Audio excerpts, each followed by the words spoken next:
प्यारे दोस्तों, आपकी कामयाबी निर्भर करती है कि आपकी सोच विचार क्या ओरिजिनल हैं या डुप्लीकेट करते हैं। अगर आप डुप्लीकेट करते हैं तो आपकी कीमत ज़्यादा नहीं होगी, लेकिन अगर आपके विचार ओरिजिनल हैं, जो बहुत ही चिंतन मनन से आपने सीखा है, समझा है, अनुसंधान आविष्कार किया है, नई सोच आपको नई ऊंचाई तक ले जा सकती है। और इसीलिए आपको ये करना चाहिए कि बैठ के मेडिटेशन करिए, धारणा ध्याना, समाधि में जाइए और समाज में जो हमारी विपत्तियां हैं, परिस्थितियां हैं, मुसीबतें हैं, उसका समाधान करिए। और अगर आपके विचार बिल्कुल ओरिजिनल हैं तो वो आपको बहुत कीमत दे सकता है, पैसे के रूप में, सम्मान के रूप में, मान के रूप में, आदर के रूप में दे सकता है।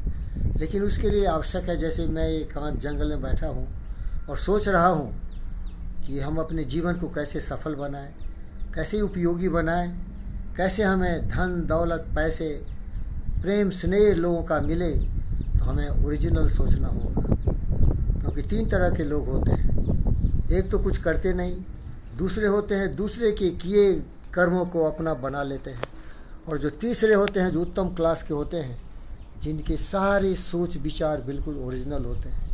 वो बड़े बड़े कवि, बड़े बड़े साहित्यकार, बड़े बड़े वैज्ञानिक होते हैं, जो दुनिया को सब कुछ दे देते हैं, जबकि दुनिया के लोग कभी उसके बारे में सोचे ही नहीं थे। एक बहुत बड़ा उदाहरण मैं आपको देना चाहता हूँ। स्टीव जॉब्स साहब एक बार बता रहे थे कि जब अमेरिका में हेनरी फोर्ड एक जस्ट ऑर्डिनरी मैकेनिक थे, सोच रहे थे कि एक ऐसा ऑटोमोबाइल बनाया जाए, एक ऐसा मशीन बनाया जाए जो घोड़े गाड़ी के बदले उपयोगी मनुष्य के लिए हो।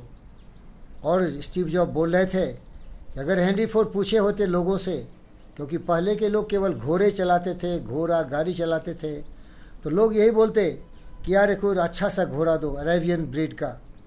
लेकिन मेरे प्यारे दोस्तों, लोगों को भी पता नहीं है कि उनके लिए बेहतर से बेहतर चीज़ क्या हो सकता है। इसलिए मेरे प्यारे दोस्तों, आप अगर बहुत उपयोगी होना चाहते हैं, पैसे कमाना चाहते हैं, प्रेम लोगों का अर्जित करना चाहते हैं, तो आप एक साधना में लीन हो जाइए, दूसरे से सीखिए, क्योंकि जरूरी है। जब आपके पास बुनियादी ज्ञान होगा, बोध होगा, तो उस ज्ञान की रोशनी में जो कि अभी छुपा हुआ है वो भी आपको दिखेगा। जिस तरह रात्रि में अंधेरे में तो आपको कुछ नहीं दिखेगा, लेकिन अगर आपके पास हाथ में टॉर्च हो, रोशनी हो, तो अंधेरे में भी जो चीज़ है वो दिखेगा। इसीलिए ज्ञानवान, विचारवान, बुद्धिमान बनिए। ज्ञान, नॉलेज तो होना ही चाहिए।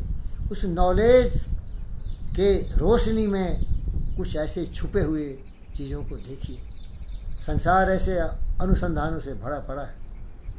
जब सर आइजैक न्यूटन ने देखा कि उसके सर पर आके एक सेब गिरा था, तो उसके पास ज्ञान था, वो बहुत कुछ जानते थे कि कोई भी वस्तु ऐसे ही चलती नहीं, उसमें गति नहीं आती है, और जब वो गिर रहा है तो उसमें कुछ गति है, और गति के लिए कुछ उसमें एक्सेलरेशन हो रहा है। तो ये कौन सी ऐसी शक्ति है जो उस एप्पल को उसको ज़मीन की तरफ खींच रहा है। अब देखिए, उनके पास ज्ञान था कि बिना बल लगाए हुए कोई वस्तु चलती नहीं, और अगर ये वस्तु चल रही है और उनके सर को आके मार रही है, तो वो फोर्स कौन है। उन्होंने आविष्कार कर दिया कि हर वस्तु में एक गुरुत्वाकर्षण होती है जो हर वस्तु को अपनी तरफ खींचती है। और इसीलिए देखिए, जब तक जिंदे रहे किसी चीज़ की कमी नहीं रही। तो कहने का मतलब है मेरे भाई, दिमाग का इस्तेमाल करिए, दिमाग का इस्तेमाल करिए, ओरिजिनल सोचिए, ओरिजिनल दीजिए लोगों को। हमारा हिंदुस्तान आज भी देखिए हर क्षेत्रों में पीछे है, लेकिन आगे आने की प्रेरणा मिल रही है। बहुत लोगों से प्रेरणा मिल रही है, परिवार से, माता पिता से। जैसे हमारे एक अच्छे दोस्त जो IIT खड़गपुर के प्रोडक्ट हैं, सुंदर पिचई साहब, बहुत कम उम्र के थे, मैं वहाँ PhD कर रहा था, तो उन्होंने 1994 में वहाँ से BTech किया मेटलर्जी में, और फिर आज देखिए गूगल के वो CEO हैं।